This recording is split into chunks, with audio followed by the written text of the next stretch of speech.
国际新闻哦，咱过来看美国共和党的总统候选人川普伫初五，佮登去伊伫7月向暗杀的宾州巴特勒来造势，嘛请特斯拉的头家马斯克来徛台。民主党的总统候选人何金雷哦，是去北卡罗来纳州来砍灾。His name is Elon Musk. 介绍特斯拉执行长，同时也是社群媒体 X 头家的马斯克出场。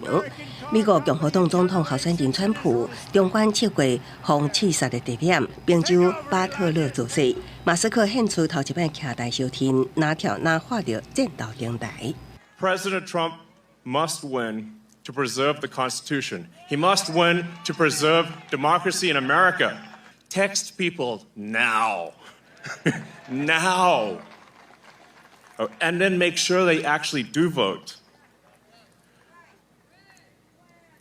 If they don't, this will be the last election. 马斯克指控民主党想要夺走美国人民的言论自由，甲有武器权利，甚至投票权。本届总统选战高达，川普已经先后伫7月、9月向暗杀无得手，随后伊阁去另外一个摇摆州威斯康星州造势。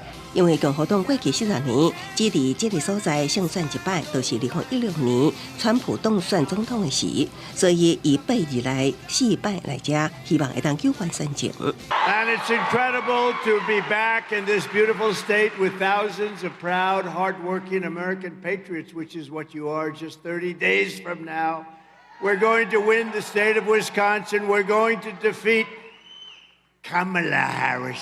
民主党总统候选人也是现任副总统何金雷，伫海伦古峰侵袭过了后，4日来2摆去灾区勘灾，伊伫北卡罗纳州的一个物资中心帮忙发放生活用品，佮答应联邦政府会提供长期援助。